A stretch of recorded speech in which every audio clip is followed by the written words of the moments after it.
베드로 전서는 흩어진 나그네들을 향한 말씀, 이거 고난당하는 백성들을 위한 메시지죠.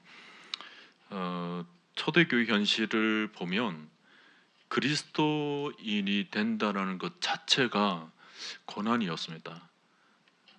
힘든 일이 찾아오는 것이 꼭 아니더라도 그리스도인이 되는 순간 이제 고난이 오는 거죠. 오늘 우리가 예수를 믿고 또 교회에 등록하고 또 세례를 받고 하는 정도 수준하고는 완전히 다릅니다. 내가 예수님을 믿겠다, 내가 그리스도인이 되겠다라고 하는 순간부터 이제 고난을 준비를 해야 됩니다. 고난 맞을 각오를 해야 되는 것입니다. 그러니까 고난이라는 것은 내가 그리스도인이 되었다라는 하나의 표지인 거죠. 같이 가는 겁니다. 내가 그리스도인이라면 예외 없이 고난이 있는 것입니다. 오늘 베드로 전서 편지를 받는 1세기 성도들은 예수를 믿는 것 때문에 뭐 생계가 위협을 받는다? 당연합니다. 뭐 직업을 빼앗기는 일, 뭐 그런 정도는 아무것도 아니에요. 심하면 생명을 빼앗길 수 있는 죽음의 위협도 그리스도인이라면 당연히 맞이하게 될 것이다라는 그런 기본적인 태도가 있는 거죠. 지금도 이스라엘권에서 만약에 하나님을 믿기로 작정한다면 그는 이미 죽음을 각오해야 됩니다.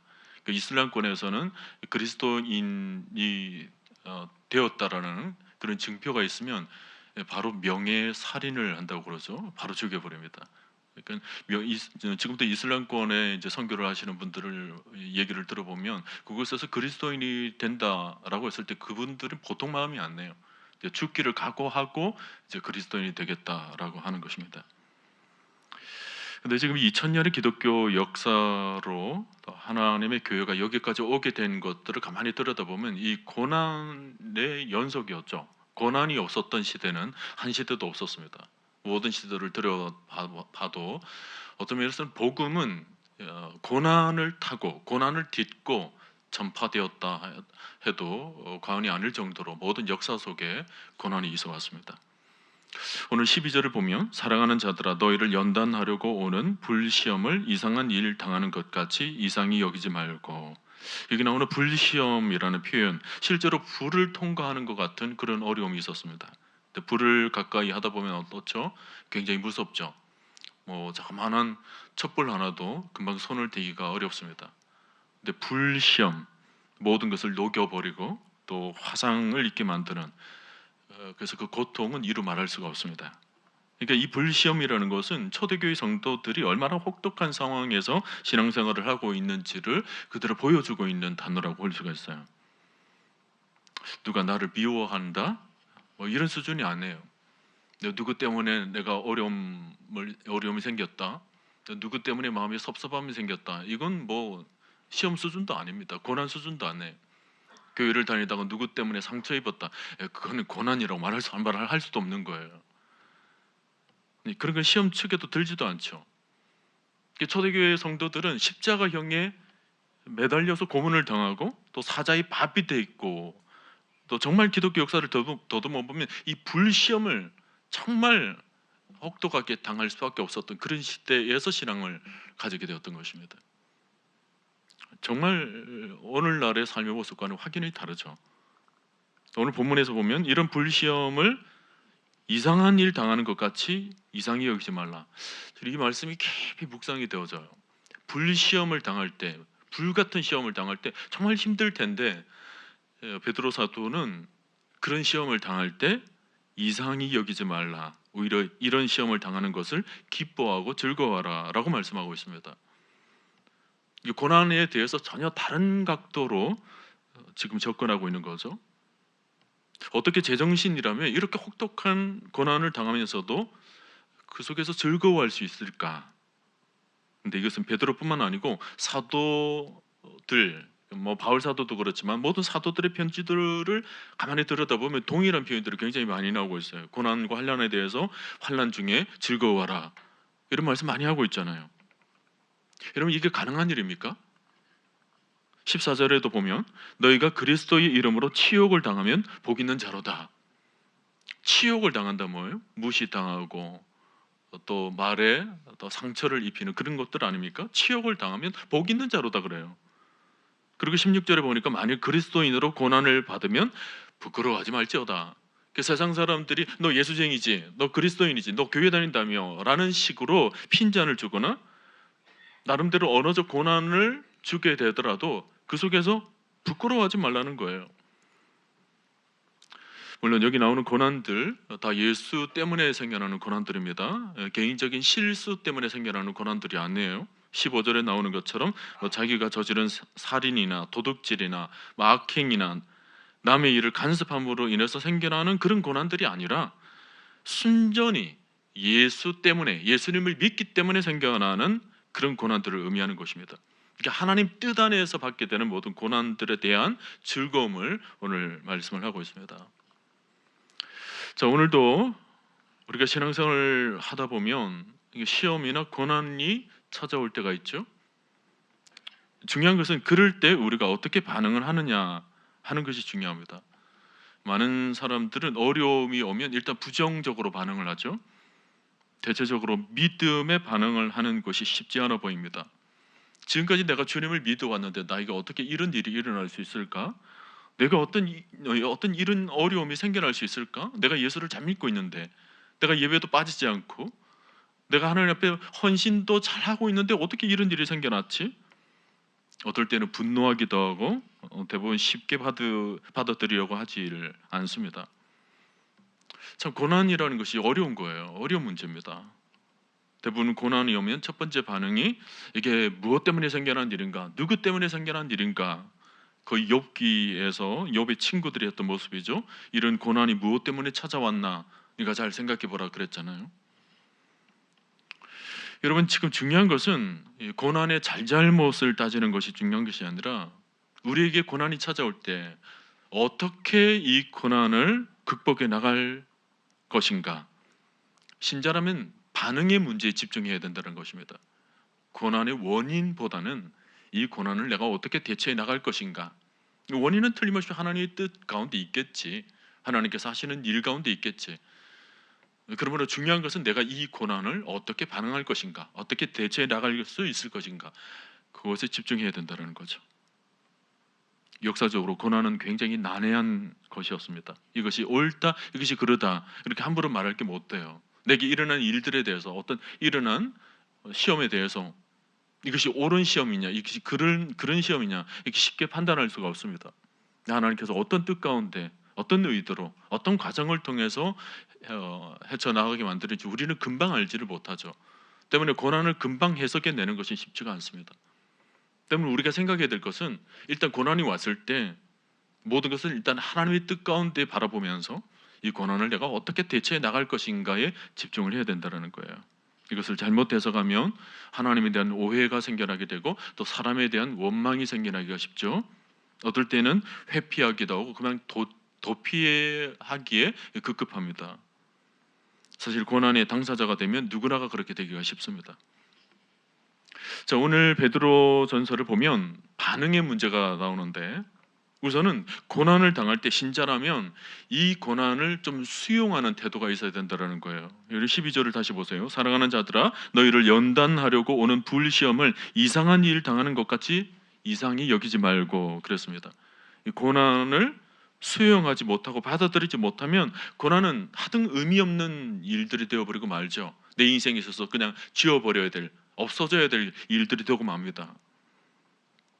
여기 이상히 여기지 말라는 것은 그런 고난이 찾아올 때 그냥 당연히 받아들이라, 당연한 것처럼 여기라는 것입니다. 왜 그렇죠? 고난은 우리를 연단하기 위한 것이기 때문에 그렇습니다. 어떤 식으로든 고난은 우리를 연단하기 위해서 하나님께서 주신 것이다. 어떤 고난이든지 우리는 그것을 깎아내고 다듬고 우리를 아름답게 만들기 위한 하나의 삶의 과정으로 봐야 된다는 거예요. 창세기에서 아브라함을 보면 하나님의 부르심 받은 뒤에 계속해서 테스트를 받아요. 이런저런 크고 작은 테스트를 계속 받죠. 가는 길마다 계속 어려움이 오고 시험이 오고 테스트를 받습니다. 마지막에는 뭐예요? 나중에는 100세 때 낳은 그 이삭을 모리아 산에서 바치는 단계까지 시험의 강도가 계속 올라갑니다. 시험이라기보다는 거의 시련에 가까울 정도로 시험을 맞이하게 되는데, 이게 믿음의 사람이라면 이런 시험을 통과할 줄 알아야 된다는 것을 창세기 성경 첫 책부터 이렇게 보여주고 있는 것입니다. 로마서 5장 3절 4절에서 말씀하신 것처럼 다만 이뿐 아니라 우리가 환난 중에도 즐거워하나니 이는 환난은 인내를, 인내는 연단을, 연단은 소망을 이루는 줄 알미로다. 여기 보면 환난, 인내, 연단이라는 단어들, 이런 것들이 믿음의 여정이라는 것입니다. 왜 우리가 환난 중에도 왜 우리가 즐거워해야 할까요? 이 환난이 인내를 만들어내고 또 그 인내 과정을 통해서 연단되어지는 것입니다. 우리의 심령이 그렇게 되는 거예요. 그리고 그 연단을 통해서 소망을 이루어내게 된다는 사실을 믿음으로 알게 되니까 신자는 환난 중에도 장차 이루어질 일들을 바라보면서 미리 즐거워할 수 있어야 된다는 거예요. 지금 우리 시대에도 여러 가지 측면에서 힘든 시간을 보내고 있습니다. 그러나 이런 속에서도 우리가 감사하고 즐거워해야 되는 이유가 뭐냐? 이런 시간을 통해서 우리가 연단받고, 그리고 그 연단을 통해서 장차 하나님께서 이루실 일들에 대한 거룩한 소망을 우리가 바라볼 수 있기 때문입니다. 일반적으로 힘든 시대를 만나게 되면 무조건 좀 피하려고만 하죠. 이걸 좀 벗어났으면 좋겠다. 우회 도로를 찾고 싶어하고 편하게 되고 싶고 빨리 좀 벗어나고 싶고, 고난이 힘든 것이기 때문에 환영할 수는 없는 것이 사실이겠지만, 우리가 성숙한 신앙인이라면 고난에 담긴 더 깊은 영적인 의미들을 깊이 생각해 낼 줄 알아야 된다는 것입니다. 그냥 고난만 보면 주눅이 들어서 못 살아요. 그냥 겉모습만 보면 고난이 두려워지게 되고 그래서 회피하고 싶어지죠. 디모데후서 4장 10절에서 보는 것처럼 대만은 이 세상을 향하여서 이 세상을 사랑해서 나를 버리고 데살로니가로 갔고, 또 그레스게는 갈라디아로, 디도는 달마디아로 갔고, 한때 바울과 함께 열심히 사역했던 사람들인데 고난이 찾아왔을 때 고난만 바라보게 되니까 그 고난 앞에서 모든 믿음이 무너져 버린 것입니다. 이런 바울이 누구예요? 바울은 뭐 오늘날 우리 시대로 따지면 거의 뭐 빌레 그레함과 같은 아주 대사역자 아닙니까? 그런 영적인 거장하고 동역을 하면서 신앙의 진수를 경험했던 사람들인데 오늘날 바울을 다 떠나버리고 말았다라는 거예요. 왜 그렇죠? 어려움이 왔을 때 믿음의 시선을 놓쳐버린 것입니다. 어려움이 딱 왔을 때 이 세상을 사랑했다라는 것이 뭐죠? 이 세상만 바라봤다라는 거예요. 세상 그 너머에 있는 세계를 보지를 못했다라는 것입니다. 여러분, 지금 한국 교회에 어려움이 찾아왔습니다. 영적인 암흑기라고도 혹은 누군가가 평가도 하기도 하는데, 지금 우리 한국 교회는 지금 대형화가 이제는 어렵게 되지 않는가라는 생각을 하게 된다는 거죠. 옛날에는 우리가 대형 집회도 굉장히 많이 했습니다. 오늘날에는 그런 대형 집회가 어려워요. 사람들이 모이지를 않습니다. 참 이상해요. 이 코로나 이전과 이후가 이렇게 달라졌어요. 코로나 이전에는 뭐 교회들마다 어떤 집회들을 굉장히 많이 했죠. 신년초 집회, 뭐 가을 부흥회, 뭐 여러 가지 형태로든 이런 집회들을 많이 하면서 성도들이 모였어요. 근데 코로나가 딱 지나면서 지금 이제 대형화는 사라졌습니다. 모이는 것을 굉장히 힘들어하게 된 이 짧은 시간에 이렇게 우리 트렌드가 이렇게 바뀌어 버린 거예요. 과거에 1,000명, 뭐 2,000명 집회에 참석하는 건 보기 힘듭니다. 옛날에는 기도원에 가면 여름철에 아주 뜨거웠거든요. 근데 요즘은 그렇게 보기가 쉽지가 않습니다. 근데 사실은 이런 우리 시대에야말로 정말 필요한 것이 뭐예요? 이런 시대에서 정말 필요한 것은 다시 복음을 붙잡는 일입니다. 다시 말씀 안에서 우리가 좀 일어나야 되는 거예요.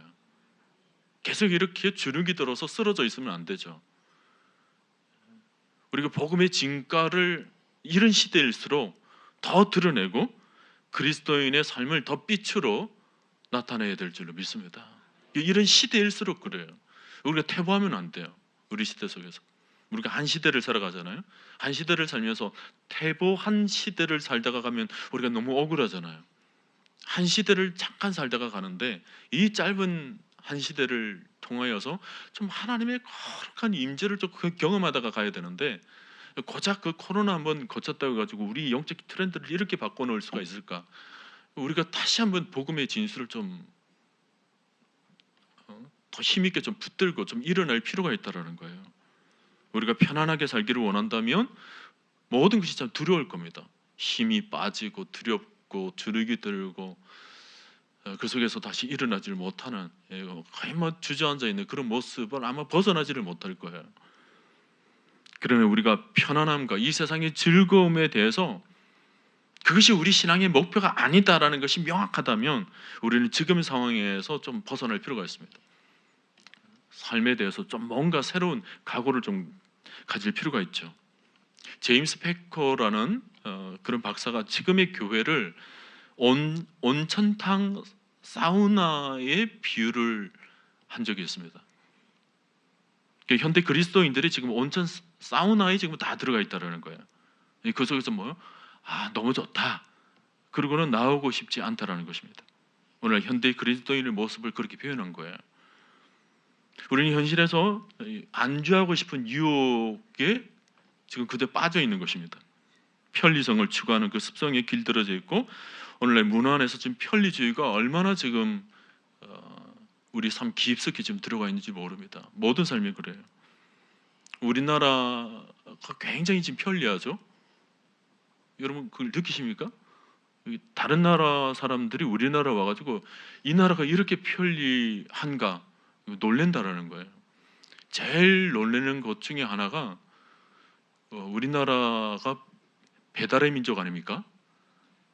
그 외국 사람들이 우리나라 와가지고 이 택배 배달되는 것을 보고는 깜짝 놀란다라는 거예요. 밤에 시켰는데 새벽에 도착해 있습니다. 마트에 안 가도 돼요. 완전 로켓 배송, 새벽 배송. 원하는 것을 그냥 버튼만 누르면 하루 만에 지금 도착되는 그런 나라. 전 세계에 찾아볼 수가 없습니다. 이렇게 배달이 왕성한, 먹고 싶은 것 버튼만 누르면 됩니다. 여러분 뭐 그냥 밋밋하게 여겨지시죠? 이 전 세계에 우리나라만 있는 독특한 문화입니다. 배달의 민족, 독특한 문화예요. 다른 나라는 그렇게 할래야 할 수도 없습니다. 뭐 땅이 넓어서도 그렇고 그렇게 하는 사람도 없고 그런 생각도 하지도 못하는데 우리나라만 이제 그렇게 되어 있어요. 근데 여러분 이런 삶 속에 좀 독소가 있는 거죠. 이 편리주의, 편리함, 이 불편함이 싫은 거예요. 또 기다리는 게 싫고요. 힘든 게 싫어지는 것이 지금 이 나라 문화 트렌드가 되어가고 있습니다. 지금 우리 시대를 뒤덮고 있는 정신은 뭔 줄 아십니까? 소비주의 영성이에요. 소비주의 영성. 내가 뭔가를 좀 얻을 수 있는 게 뭐가 있을까? 이 소비주의의 전형적인 모습이죠. 뭔가 얻을 때 뭔가 조금 기쁨을 얻는, 희생되거나 뭔가 드림으로서 생겨나는 기쁨이라기보다는 뭔가 얻을 때 생겨나는 그 소비주의적 영성을 가지고 있다는 거예요. 그러면서 또 고난 없는 영광, 영광은 취하고 싶은데 고난은 싫은 거예요. 그래서 고난 없는 영광을 추구하게 되는 그런 트렌드가 되어가고 있다는 거예요. 조금만 힘들어져도 견디지 못하는 시대. 그래서 십자가가 점점 매력이 없어져요. 힘들면 견디지를 못하니까. 교회 안에서도 조금만 힘들면 하기 싫은 거예요. 조금만 싫은 말을 들으면 견디지를 못하는 거예요. 그 속에서 막 폭발하는 그런 반응이 전혀 그리스도의 십자가와는 닮아져 있지 않죠. 거리가 멉니다. 여러분 십자가는 뭐예요? 고난이잖아요. 십자가는 고난이고 희생이잖아요. 근데 십자가는 성도들이 발언하면서도 그 속에서 뭐예요? 이 십자가의 삶이 없는 거예요. 그게 문제죠. 은혜 받는 것은 좋지만 십자가는 no thank you. 은혜만 달라는 거예요. 십자가를 얘기를 해도 십자가의 은혜만 달라는 거예요. 십자가의 고난은 좀 빼고 은혜만 달라는 거죠. 고난, 희생. 그래서 점점 뭐예요? 오늘날 현대인들은 이 고난에 대한 면역성이 굉장히 떨어져 있습니다. 약간만 어려움이 오면 견디지를 못하는 거예요. 자꾸만 싫은 소리를 들어도 견디지를 못하는 거예요. 금방 넘어져 버립니다. 시험 들어버려요. 넘어져 버리죠.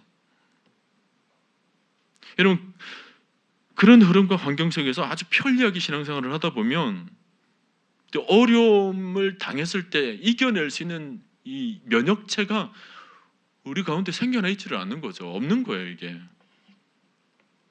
바이러스의 감염이 높아지고 있을 때 면역력이 중요하다고 그러잖아요. 바이러스가 침투해도 면역력이 있는 사람은 이겨낼 수 있습니다. 그러니까 독감 예방 주사라는 것이 뭐죠? 면역 예방 주사, 면역력을 강화시키는 거잖아요. 그러니까 영적으로도 마찬가지예요. 영적으로 강한 사람은 어떤 어려움이 와도 이겨낼 수가 있는 것입니다. 그러니까 1세기 그리스도인들은 그게 강했다라는 거예요. 소수였지만 그들은 강한 그리스도인이었습니다. 여러분, 고난이라는 것은 우리의 삶의 피상적인 것이 아닙니다. 우리 삶을 들여다보면 크고 작은 고난들이 우리 삶 속에 늘려져 있어요. 어떤 식으로든 우리에게는 고난이라는 것이 찾아오게 되어 있습니다. 내가 살면서 큰 고난이 아니더라도 자만한 고난이 어떤 식으로든 찾아오게 되는데, 중요한 것은 이런 고난과 어려움 앞에서 우리의 신앙이 가짜 신앙이 되어서는 안 된다는 거예요. 우리 신앙이 껍데기뿐이면 고난이 그냥 바로 깨어져 버리고 말게 되는 거예요. 고난에 맞설 수 있는 신앙이 되어야 우리가 살아남을 수가 있는 것입니다. 말세가 되면 될수록, 점점 주님의 날이 가까워지면 가까워질수록 우리가 신앙의 면역력이 좀 생겨나야 되는 거지, 참한 고난 앞에서 이렇게 쓰러지고 저렇게 넘어진다면 주님 오실 날까지 우리가 어떻게 견뎌낼 수가 있겠습니까? 여러분, 영적인 면역력이라는 것이 뭘까요? 고난에 휩쓸리지 않는 것입니다. 언제든지 하늘의 것을 바라볼 줄 아는 그런 영성을 가지고 있어야 되는 거죠. 현실이 아무리 혹독하고 그 속에서 어떤 일시적인 세상에 휩쓸리는 것이 아니라 영원한 것을 좀 바라볼 줄 아는 힘, 이게 영적인 면역력이에요. 제가 늘 강조하는, 이 땅을 살지만 우리가 하늘을 사는 사람처럼 살아가야 된다는 거예요. 눈이 이 땅에 고정되어 있어서는 안 됩니다. 대부분의 사람들이 고난을 맞게 되면 생각이 많아지게 되죠. 그 속에 매몰되어 가지고 할 수 있는 일은 없고 많은 것들이 멈춰져 있게 되고 모든 게 미뤄지게 되고 내가 생각했던 계획들이 다 엉클어지게 되면서 뭐예요? 평소에 생각하지 않았던 것까지 계속 머릿속에 떠올리는 거예요. 면역력이 약한 사람에게 나타나는 대표적인 증상입니다. 하나가 생겨나게 되면 그 하나 때문에 모든 것이 다 얼개가 되어서 다 묶여져서 다 생각이 나는 거예요. 성경은 말씀합니다. 마땅히 생각할 그 이상의 생각을 갖지 말라 그러는 거예요. 생각을 자꾸만 덧붙여가지고 마땅히 신자로서, 그리스도인으로서, 하나님 백성으로서 마땅히 생각할 것만 생각해야 되는데 그 이상의 것을 자꾸만 생각하면서 뭐예요? 고난을 자꾸만 부풀리는 거예요. 나에게 찾아오는 것이 자그마한 고난인데 실제로 나중에 내가 생각하는 것은 뭐예요? 나를 완전 죽여버리는 생각 수준까지 나가는 거예요. 이것 때문에 내가 못 살겠다 되는 거예요. 그는 생각을 낳아서 점점 부풀려진 것입니다. 여러분, 우리가 신앙을 가지게 되면 그런 것을 묵상해서는 안 돼요. 신앙을 가지고 있다면, 믿음을 가지고 있다면 제일 먼저 뭐예요? 하나님 말씀을 묵상해야 될 줄로 믿습니다. 말씀을 붙잡고 그 말씀 속에서 다시 딛고 일어나는 거죠. 그리고 무엇을 바라봐야 됩니까? 하나님의 거룩한 소망, 그 영광의 소망을 바라보는 거예요. 여러분, 세상을 보면 답이 없습니다. 세상이 온통 고통으로 뒤덮여 있잖아요. 고통으로 뒤덮여 있는 세상을 바라보면 고통밖에 더 보입니까? 살 길이 없는 거예요. 그 속에서 살아갈 힘이 그 속에서 생겨날 수가 없습니다. 성도는 세상보다도 하늘을 봐야 되는 것입니다. 우리가 하늘을 바라보게 될 때 무엇을 경험합니까? 하나님의 영광을 경험하게 되는 거예요. 여기서 영적인 면역력이 생겨나게 되는 것입니다. 에스겔이 마른 뼈가 살아나는 환상을 보는 순간 그에게는 하나님의 영광이 경험되어졌어요. 여러분, 에스겔서에서 중요한 것은 메마른 시대에 그가 소망의 환상을 바라봤더니 하나님의 영광이 그에게 임했다라는 거예요. 그러니까 메말라 죽어가던 마른 뼈들이 살아나는 경험을 합니다. 완전히 메말랐던 시대인데 하나님을 바라보게 되니까 영광이 임하게 되면서 소망을 붙들고 그 시대를 일어나게 되었다라는 거죠. 오늘 우리 시대도 우리가 살아나게 되는 힘은 어디서 얻을까요? 여러분, 어디서 이 시대를 살아갈 힘을 얻겠습니까? 세상입니까? 여러분, 세상으로 아무리 나가보시죠. 세상에 어떤 힘이 있는가? 나에게 뭔가를 일으켜낼 수 있는, 내 영혼을 소생케 만드는 뭔가 있는지 세상을 아무리 들어봐도 그게 없어요. 세상은 고통과 고난이라니까요. 세상은 이 하나님을 등진 어둠의 세상 속에서 우리가 무엇을 발견할 수 있겠습니까? 오늘 우리가 살아나게 되는 힘은 우리가 하나님의 거룩한 환상, 그 영광의 소망을 바라봐야 될 줄로 믿습니다. 왜 그렇습니까? 그것이 고난보다 크기 때문에 그래요. 다윗이요, 골리앗을 본 게 아니고 골리앗보다 더 큰 하나님을 봤습니다. 골리앗보다 더 큰 하나님을 바라보게 되니까, 너무나도 크신 하나님을 바라보게 되니까 그 하나님 앞에 있는 골리앗이 아무것도 아니더라는 거예요. 근데 많은 이스라엘 백성들이 하나님을 안 보고 골리앗만 본 거예요. 골리앗만 크게 보이는 거죠. 오늘 우리 시대도 마찬가지입니다. 오늘 우리 시대도 어려움, 환난, 내게 닥친 어떤 상황, 환경, 이런 것을 바라보면 그게 크게 보여요. 근데 그거를 먼저 보지 말고 하나님의 크신 영광을 먼저 보는 거예요. 하나님의 큰 천하 만물을 창조하시고 천지 가운데 다 다스리시고 운행하시는 그 하나님을 바라보게 되면 이 세상이 너무 좁게 보는 거예요. 너무 작게 보이는 거예요. 내게 일어나는 자그마한 고난도 뭐예요? 이게 아무것도 아닌 거죠. 이게 너무나도 아무것도 아닌 거예요. 14절을 보세요. 너희가 그리스도의 이름으로 치욕을 당하면 복 있는 자로다. 그리고는 그 다음에 같이 읽읍시다. 영광의 영, 곧 하나님의 영이 너희 위에 계심이라. 즉 그 말씀을 하고 있는 거예요. 그리스도의 이름으로 치욕을 당할 때 어떻게 그럴 수가 있느냐, 온갖 생각에 다 잡히는데 그럴 필요가 없다라는 거예요. 오히려 그럴 때 너희가 복 있는 사람이다. 왜 그런가? 눈을 떠봐. 그 위에 지금 영광의 영, 하나님의 영이 지금 임재하고 계시는데, 하나님의 영이 임재하고 계시고 하나님이 살아계신 분이라면 내가 그리스도 때문에 받게 되는 고난, 어려움, 이게 나중에 복이 될 거 확실한 거 아닌가? 왜냐하면 하나님께서 그렇게 만들어 주실 거니까, 하나님이 보고 계시는 일이니까. 이해가 되십니까? 우리가 놓치지 말아야 되는 것은, 고난 중이라도 그 고난 위에 누가 계신다고요? 하나님의 영이 계신다. 하나님이 함께 계신다. 그리고 그 하나님의 영은 영광의 영이기 때문에 우리는 결국 하나님의 영광으로 이끌림을 받게 된다는 거예요. 아무리 지금 고난 상황에 놓여져 있다라도 우리의 결국 마지막은 뭐예요? 하나님의 영광으로 끝나게 된다는 거죠. 그러므로 고난은 영광과 이 동전의 양립입니다. 동전의 양면이에요. 고난이 있으면 반드시 하나님의 영광이 따라오게 돼 있어요. 그러니 고난을 즐거워할 수밖에요. 요한복음 1장 14절, 말씀이 육신이 되어 우리 가운데 거하심에 우리가 그의 영광을 보니, 아버지의 독생자의 영광이요 은혜와 진리가 충만하더라. 여기서 동사를 여러분 잘 보세요. 우리가 그의 영광을 보니라고 그랬습니다. 보니.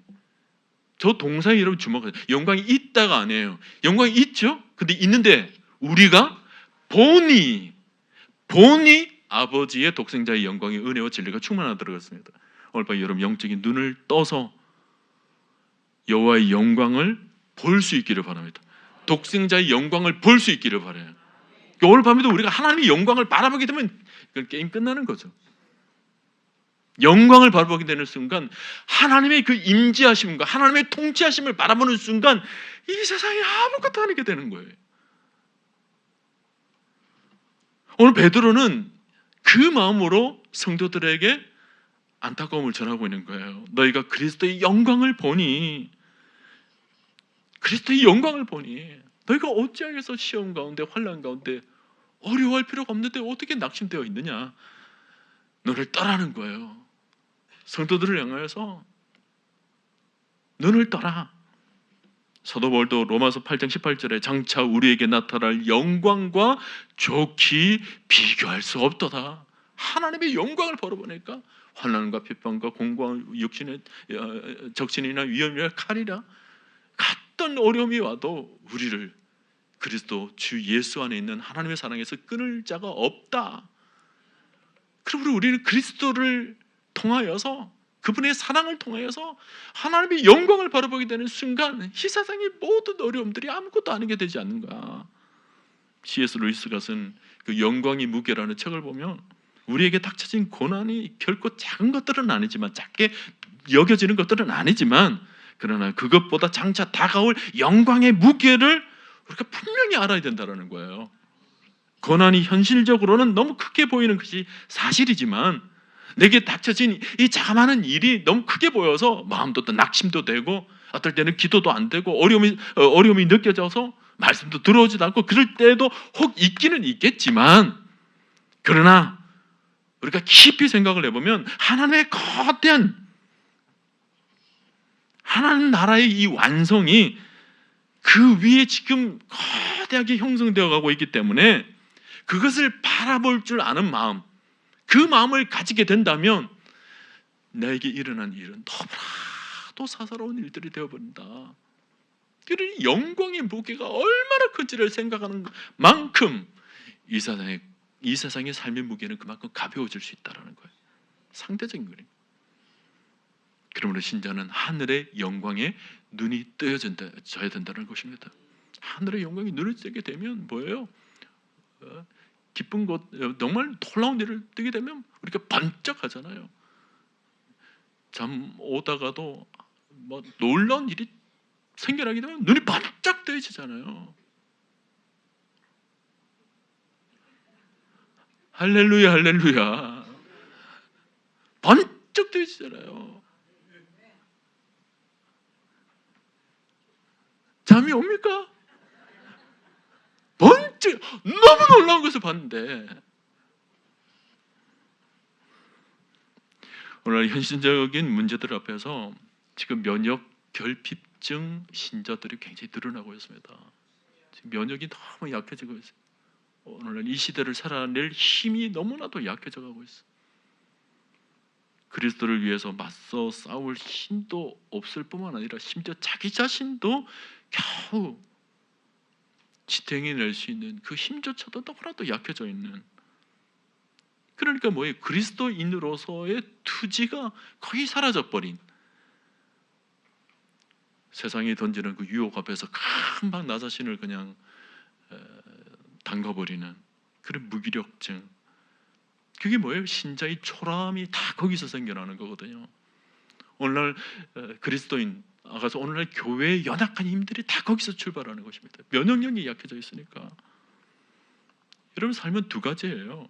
현실에 가져다 주는 그런 편리함을 위해서 이 땅을 살다가 가는 것, 그런 삶이든지, 아니면 하나님의 영광, 그 미래의 영광을 바라보면서 현실의 고난과 어려움을 좀 맞서 싸우면서 그리스도와 함께 영광을 축적해 나가면서 살아가는 삶, 이 두 가지예요.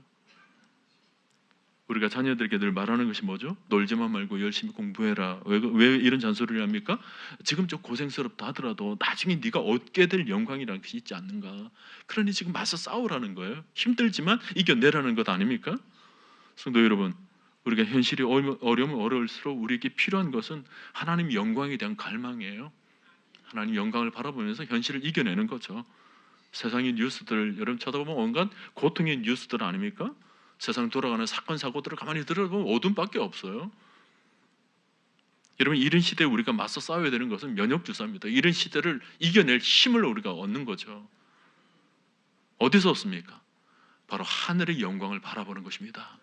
하나님 말씀을 붙잡고 그리스도의 그 살아계심과 역사하심, 하나님의 운행하심, 통치하심, 그것을 바라보면서 우리 영적인 눈을 뜨는 것입니다. 영광이 눈을 뜨게 된다면 오늘 뭐 베드로 그리고 바울의 표현대로 우리는 즐거워할 수 있는 거예요. 항상 즐거워할 수 있는 거예요. 우리 영광의 눈을 뜬 자이기 때문에 그리스도를 만나면서 날마다 그리스도와 함께 그리스도의 영으로 동행하면서 성령이 우리에게 뭐예요?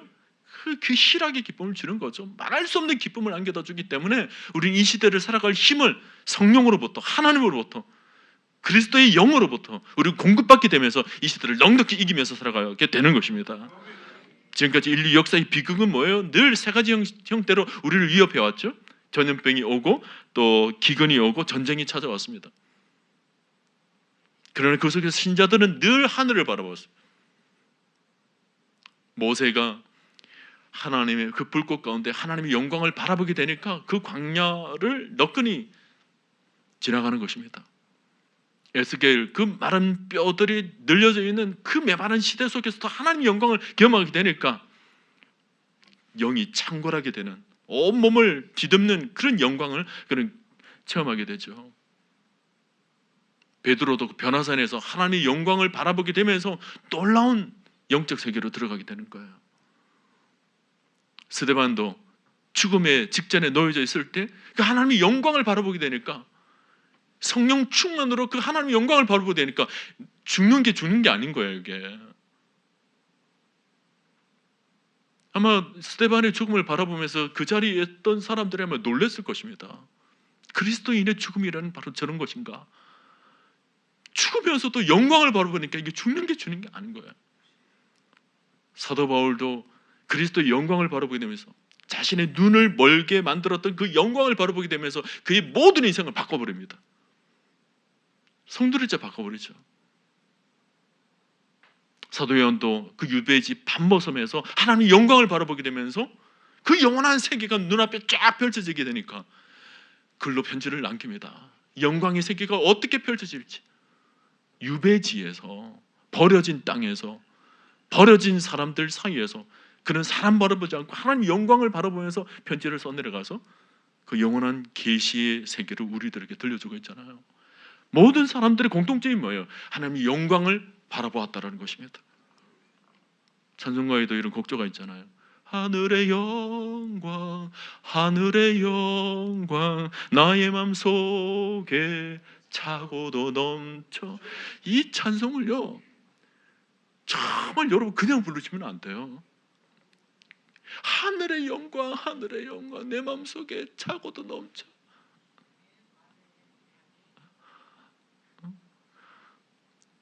여러분 힘들고 어려움, 고난이 올 때마다 이를 찬송을 불러보십시오. 마음이 답답하고 어눌하고 낙심이 되고 좌절스럽고 어떨 때는 기도도 안 되고 이럴 때 이를 찬송을 불러보세요. 하늘의 영광, 하늘의 영광, 나의 맘속에 차고도 넘쳐. 할렐루야를 힘차게 불러 영원히 주를 찬양하리. 하늘의 영광이 쫙 펼쳐지게 되면 거기서 뭐예요? 불끈불끈 다시 일어날 힘, 세상을 이겨낼 힘, 고난을 이겨낼 힘, 낙심을 이겨낼 힘, 온갖 시험을 뚫고 일어날 힘을 얻게 되는 거예요. 세상을 살아갈 힘을 얻게 되는 거예요. 이 시대를 통과할 힘을 얻게 되는 거예요. 이 힘을 우리가 얻게 되는 것입니다. 하나님의 영광을 바라보게 되면서. 사랑하는 성도 여러분, 그리스도인은 고난을 맞이할 준비를 해야 되는 거예요. 어떤 시대 속에서도. 뭐 우리 시대가 편리함만 가득 차 있다 하더라도 마음속에 면역력까지 여러분 상실하면 안 됩니다. 지금 우리 시대가 평안한 가운데 있다 하더라도 나에게 어떤 어려움, 어떤 고난, 어떤 시험, 어떤 마음의 낙심거리가 생겨나게 되더라도 화끈히 이겨낼 힘을 우리는 날마다 간직해야 되는 거예요. 그런 면역력을 날마다 축적해 가야 되는 것입니다. 그래야 우리가 말세를 잘 준비할 수가 있는 것입니다. 건강한 사람일수록 면역력을 잘 키워놔야지 어려움이 왔을 때 그것을 이겨낼 수 있지. 건강하다고 자칫 방심하게 되면 자그마한 기침에도 우리는 금방 감기에 걸려버리는 거예요. 넘어져 버리는 거죠. 오늘 이 밤에 이 문제를 놓고 기도합시다. 하나님, 이 시대 속에 살면서 영적인 면역력을 주시옵소서. 영적인 힘을 주시옵소서. 어떤 시험, 어떤 어려움, 어떤 환난, 어떤 낙심이 찾아오더라도 넉넉히 이겨낼 수 있는 힘을 나에게 공급하여 주옵소서. 성령이여 성령이 내 속에 충만히 가여 주셔서 날마다 영적인 눈을 떠서 하늘의 영광을 바라보게 하여 주옵시고, 어떤 어려움이 와도 그 어려움 속에 매몰되는 것이 아니라 넉넉히 박차고 일어나서 다시 담대히 나아갈 수 있는 새로운 힘을 이 밤에 공급하여 주시옵소서. 이런 간절히 기도하셨다가 새 힘을 얻는 이 밤이 될 수 있기를 주님의 이름으로 간절히 축원드립니다.